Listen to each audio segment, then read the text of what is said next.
Welcome student, स्वागत है आपका मेरे चैनल में जिसका नाम है न्यूक्लियस और मैं हूं मोनिका शर्मा। और हम लोग पढ़ रहे थे क्लास 6 की साइंस का 3rd चैप्टर जिसका नाम है mindful eating, a path to the healthy body. अभी तक हमने पढ़ा है कार्बोहाइड्रेट्स के बारे में, प्रोटीन्स के बारे में, फैट्स के बारे में, विटामिन और मिनरल्स के बारे में, जिसमें से कार्बोहाइड्रेट्स और फैट्स आपको एनर्जी दे रहे थे। प्रोटीन आपकी बॉडी की ग्रोथ और रिपेयर को में हेल्प करता था। विटामिन मिनरल्स आपको अलग तरह की बीमारियों से बचा रहे थे। और अगर मैं एक ब्रॉड टर्म बोलूं तो ये सभी क्या हैं? ये सभी न्यूट्रिएंट्स हैं। इसका मतलब न्यूट्रिएंट क्या हुआ? न्यूट्रिएंट वो चीज़ हुई, फूड का वो कंपोनेंट हुआ जो आपको एनर्जी प्रोवाइड करे, आपकी बॉडी की ग्रोथ और रिपेयर में हेल्प करे, आपको बीमारियों से बचाए, ठीक है, और ओवरऑल आपके बॉडी फंक्शन को मेंटेन रखें। इस तरह के फूड कंपोनेंट्स को हम लोग बोलते हैं न्यूट्रिएंट्स।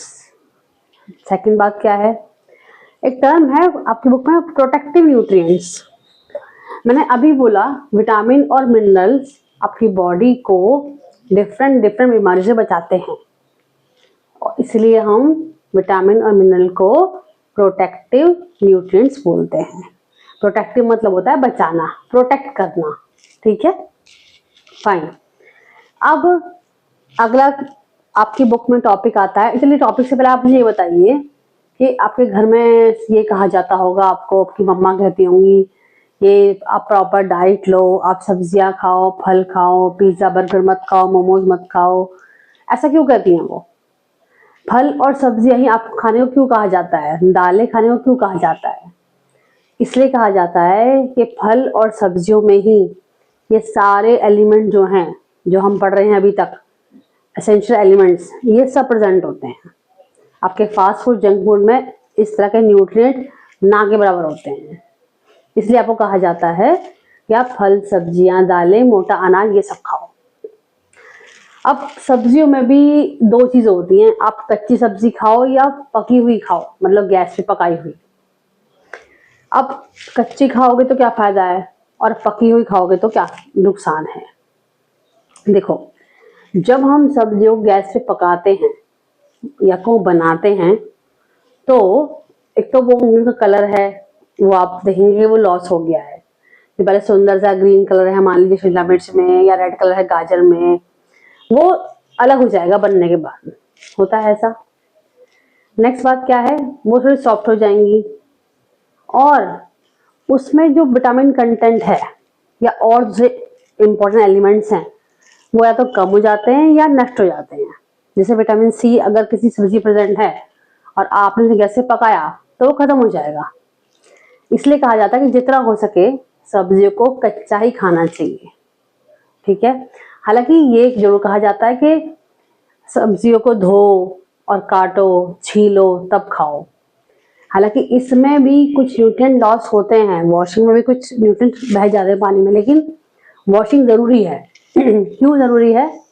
देखिए, ये फल सब्जियां जिस फार्म से आ रही हैं, जिस खेत से आ रही हैं, आपको नहीं पता है कि फार्मर ने इनको उगाने में कौन से पेस्टिसाइड कितनी मात्रा में यूज किए हैं, ज्यादा यूज किए हैं, कम यूज किए हैं। तो बिना धोए अगर आप खाएंगे तो वो पेस्टिसाइड आपकी बॉडी में इकट्ठे होंगे जो आगे जाके प्रॉब्लम क्रिएट करेंगे, कोई बीमारी दे सकते हैं आपको। इसलिए कहा जाता है कि आप फल सब्जियों को भी धोकर खाइए, अच्छे से धोकर खाइए, फाइन। अब बात आती है, हम वापस चलते हैं अपने फूड कंपोनेंट्स में। दो कंपोनेंट हम अभी और पढ़ते हैं। जब किसी का पेट खराब होता है या किसी को कॉन्स्टिपेशन होता है तो डॉक्टर्स कहते हैं आप हाई फाइबर फूड लीजिए, ठीक है। जिसमें जैसे कि सलाद बहुत लीजिए, आप लोग दालें बहुत लीजिए, मोटा अनाज खाइए, ऐसे डॉक्टर्स कहते हैं। ये सब क्यों कहते हैं? ये इसलिए कहते हैं क्योंकि इन सारी चीजों में फाइबर कंटेंट ज्यादा है, और इन्हीं डाइटरी फाइबर्स को, डाइटरी मतलब खाने की चीजें, डाइट, इन्हीं खाने वाले फाइबर्स को हम कहते हैं रफेज, रुक्षांश। इनका क्या रोल होता है? इनका ये रोल होता है कि ये हमारे आहार नाल, मतलब हमारी गट्स में जो अनडाइजेस्ट फूड है उसको गट से बाहर निकालने में हेल्प करें। कैसे हेल्प करें?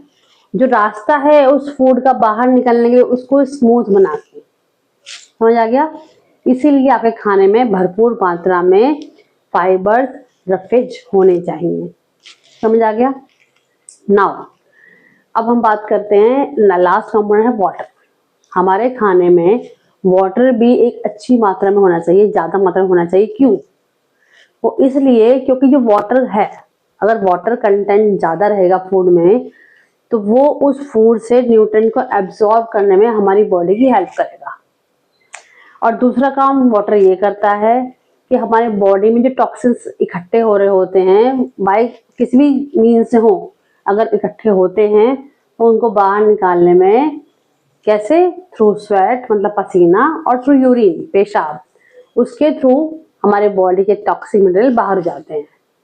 अगर आप पानी कम पिएंगे तो मटेरियल जो इकट्ठे हुए हैं टॉक्सिन्स वो बाहर नहीं निकल पाएंगे या कम निकल पाएंगे।